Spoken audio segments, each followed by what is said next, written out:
is cellular gasoline. What is it? I already said it's adenosine triphosphate.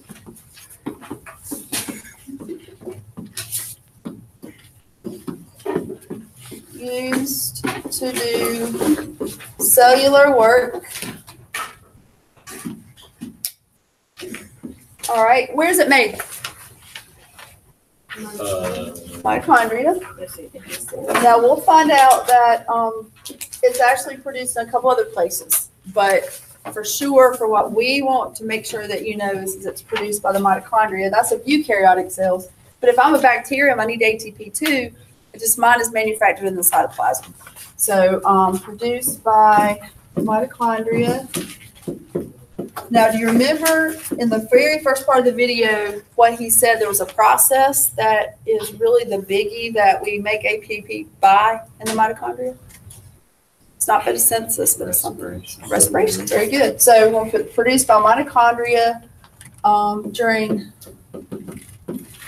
cellular respiration.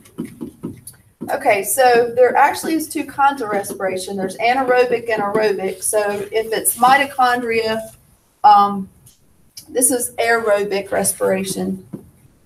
All right, and that's of eukaryotic cells. But also it can be produced a little bit in the cytoplasm.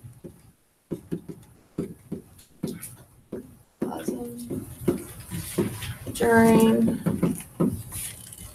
anaerobic respiration. Okay, so which of those would require oxygen, do you think? Aerobic or anaerobic? Air. Aerobic, air, exactly. And that's as easy as it is. So this is aerobic, cellular respiration, right, Dominic? That's this. Now, this is going to come back in, gracious, I guess it's Monday of next week. Next week, we have benchmark testing. And I hate it, but they tell us when we're supposed to give these benchmarks. And so I'll tell you a little bit more about it when we get closer. We have used the benchmark in lieu of a test for this unit. We have done that. It's only if we can get all the material taken care of. I don't think we will. I think we'll be just a little bit short. So we'll have a benchmark, which will be shorter, and then we'll have a unit test too. So you just get double tested, unfortunately. But it is what it is. Next week. Yeah. It's the 14th and the 15th, I think it is. Oh, it's like next Friday. So, Next Friday. all right. So next thing, there is a diagram. If you're using this, there's a diagram. If you're not, I'm going to go ahead and draw it anyway. So what does it look like? So ATP, we're going to draw it like this. And we could put little circles around those, kind of like it was in the opening. Or you could just leave it like that. So the A is adenosine, which, does anybody remember what the two parts of adenosine is? Ribose, good. Yeah. Okay, and so right now this doesn't mean a whole lot, but we're going to find out that ATP is really a nucleotide. It's related to DNA and RNA, and this shows evidence of that. So adenine is a nitrogen base, the same nitrogen base actually that's in RNA and DNA. It's part of the code of DNA, and then ribose is a 5-carbon sugar. Now, how would you know that's a sugar by looking at the name? Ose. Yeah, look at the ending, that ose. It's not an ace like an enzyme, but it's an ose. So that gives us a sugar clue. So those two things together is the adenosine. So what's this part?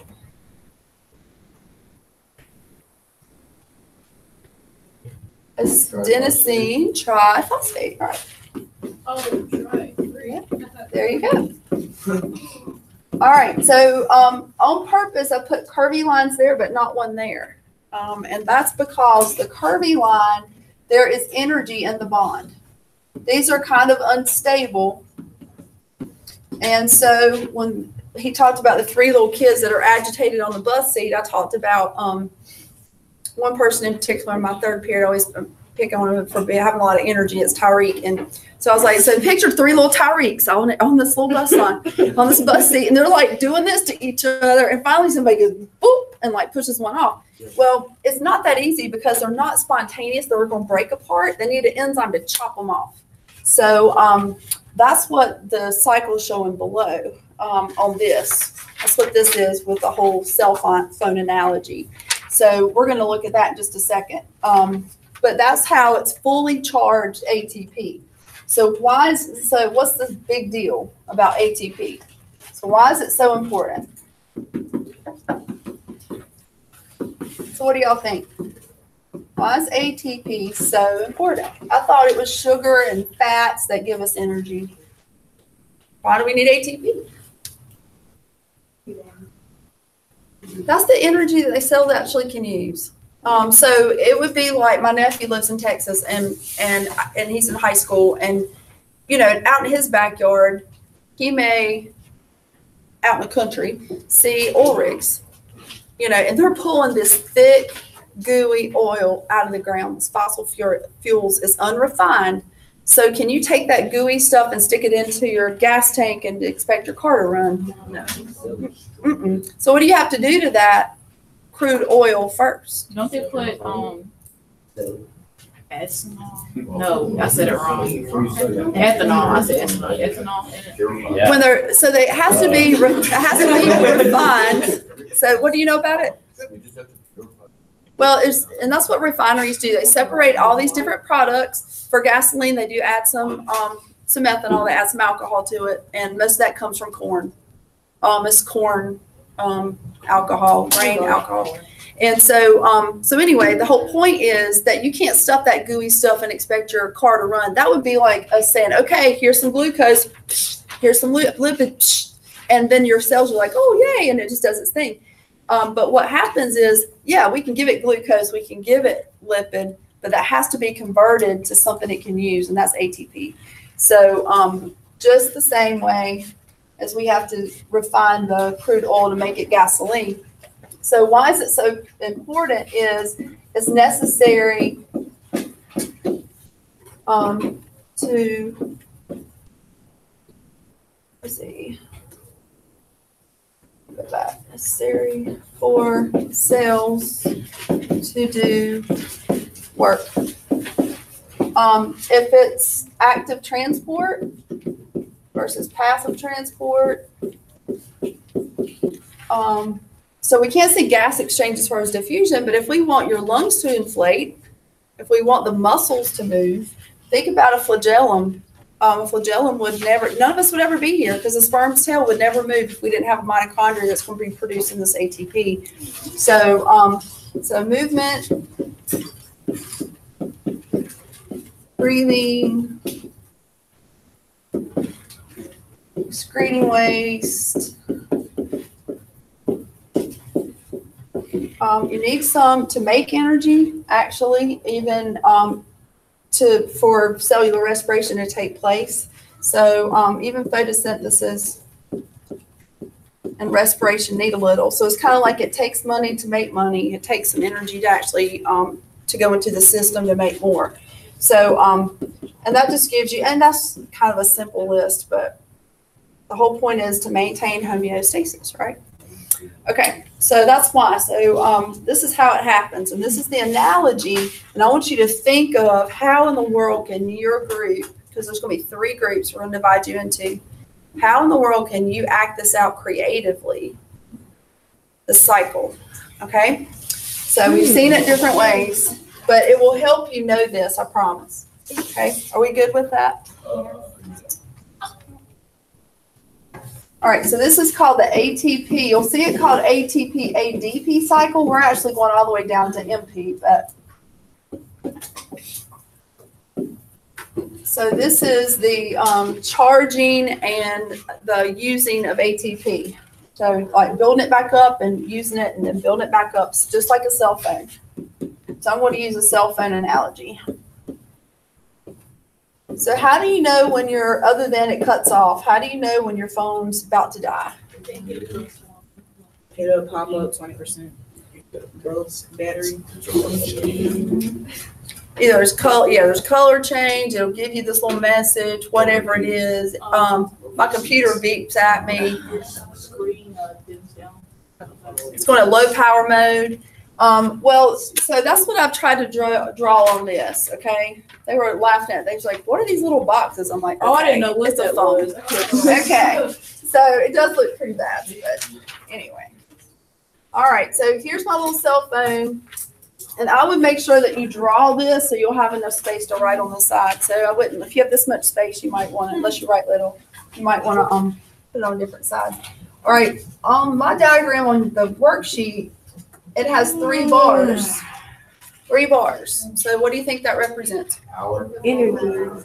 Okay, so ADP, ATP, AMP. ATP. Yeah, 3 P's. So above that, we're going to put A with 3 P's. Like this. Okay, so fully charged battery, fully charged energy molecule. Well, in order for us to get the energy, what did they say has to be removed from the ATP? Right. So the only thing that can remove a phosphate will be an enzyme. So enzymes do all this work, and you know, we're going to say this is like some kind of AX thing, ATPase, and I call it the AX enzyme. So its job is it bonds to the ATP, plucks off that phosphate, and when it does, energy is released.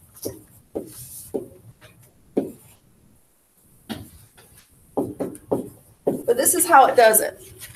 This phosphate actually has to be given to something for it to be energized. So like for active transport, when we said, oh, ATP is used, what happens is, remember how there's this protein that does this, you know, it's pumping stuff in and out? The way it doesn't, you know, opposite the way it wants to go. In order for it to move and be able to do that, ATP, this enzyme chops off a phosphate and says, here you go, there's a phosphate, and it's able to move. So it's called phosphorylated. So that's how it actually happens.